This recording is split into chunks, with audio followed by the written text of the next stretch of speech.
বন্ধুরা, আপনারা দেখছেন বিশ্বাস বাংলা 3.0 ইউটিউব চ্যানেল।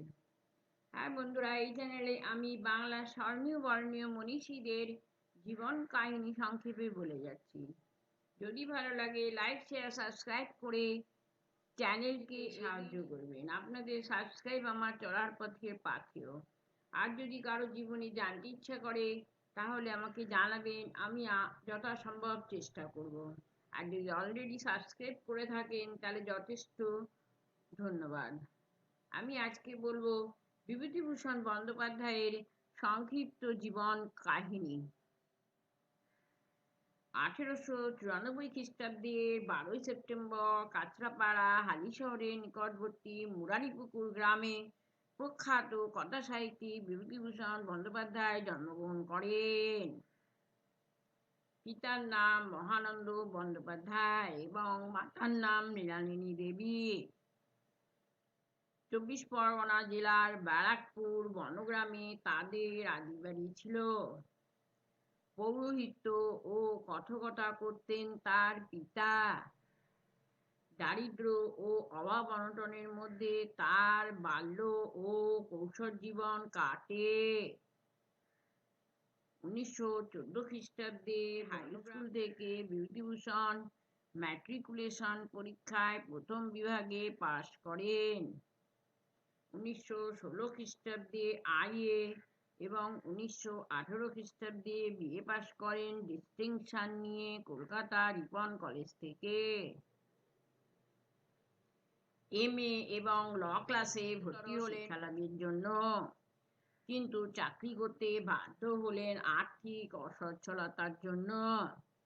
বিদ্যালয়ে শিক্ষকতা চাকরি নিয়ে কর্মজীবন শুরু করলেন বিভূতিভূষণ বন্দ্যোপাধ্যায়। প্রথমে হুগলি জেলার জাঙ্গিপাড়া গ্রামের স্কুলে, এরপর সোনারপুর হরিনাবি স্কুল, তারপর কলকাতার খেলাচন্দ্র মেমোরিয়াল স্কুলে।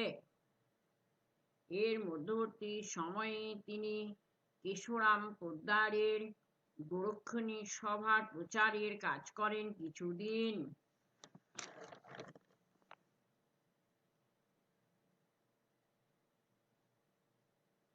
তিনি গৌরী দেবীকে বিয়ে করেন 24 বছর বয়সে। অকস্মাৎ গৌরী দেবী মারা যান বিয়ের অল্পদিন পরেই। তারপর কল্যাণী দেবীকে বিয়ে করেন গৌরী দেবীর মৃত্যুর 23 বছর পরে। এর পরেই বিভূতিভূষণ সাহিত্য চর্চায় গভীরভাবে আত্মনিয়োগ করেন। শৈশবকাল থেকেই বিভূতিভূষণকে মুগ্ধ করত পল্লী বাংলার অপরূপ সৌন্দর্য। এই সময় থেকেই তিনি প্রকৃতির বুকে লালিত লতা গুল্ম পশু পাখি ফুল ফল প্রতিটি গাছগাছালিকে নিবিড়ভাবে জানার ও চেনার সুযোগ পেয়েছেন। 1922 খ্রিস্টাব্দে প্রবাসী পত্রিকার মার্ক সংখ্যায় উপেক্ষিত গল্প প্রথম প্রকাশিত হয়। 1929 খ্রিস্টাব্দে প্রথম উপন্যাস পথের পাঁচালী প্রকাশিত হয়। বিভূতিভূষণকে শক্তিশালী কথাসাহিত্যিকা হিসাবে সাহিত্য জগতে প্রতিষ্ঠিত করে দেয় পথের পাঁচালী উপন্যাস। এরপর তিনি রচনা করেন ছোট গল্প, উপন্যাস, শিশু সাহিত্য ও বহু ভ্রমণ কাহিনী।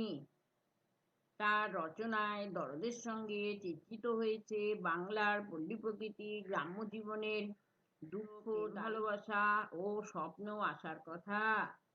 তার রচনায় শুধু পল্লী প্রকৃতি নয়, অরণ্যের রহস্যময়তা, প্রাণোচ্ছল সজীবতা ও বৈচিত্র্য ধরা পড়েছে গভীর দৃষ্টিময়তার নিরিখে।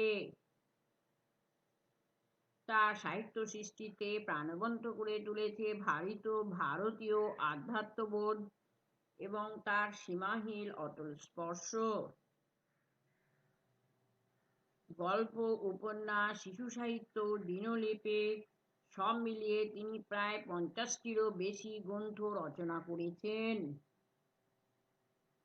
এর মধ্যে পথের পাঁচালী ও অপরাজিত উপন্যাস তার 21 বছরের সাহিত্য চর্চার শ্রেষ্ঠতম কীর্তি বলে ধরে নেওয়া যায়।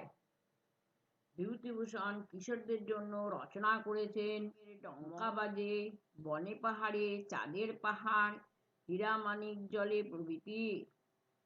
তার রচিত ডায়েরি গ্রন্থ স্মৃতির দেখা, উৎকর্ণ, আদর্শ হিন্দু হোটেল, ইচ্ছামতি, বিপিনের সংসার, যাত্রাবদল, মৌরি ফুল, দৃষ্টিপ্রদীপ, দেবযান প্রভৃতি গ্রন্থগুলি বিভূতিভূষণের উল্লেখযোগ্য রচনা। বিভূতিভূষণ বন্দ্যোপাধ্যায়ের শ্রেষ্ঠ রচনা পথের পাঁচালী ফরাসি ও ইংরেজি ভাষায় অনুবাদ করা হয়েছে।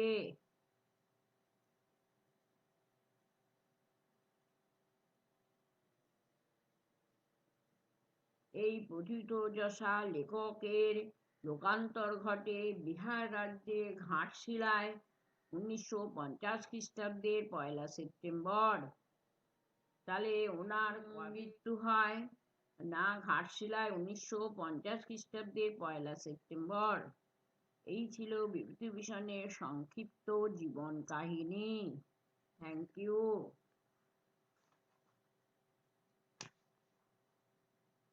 এগুলি তো বিছানায় তো করে।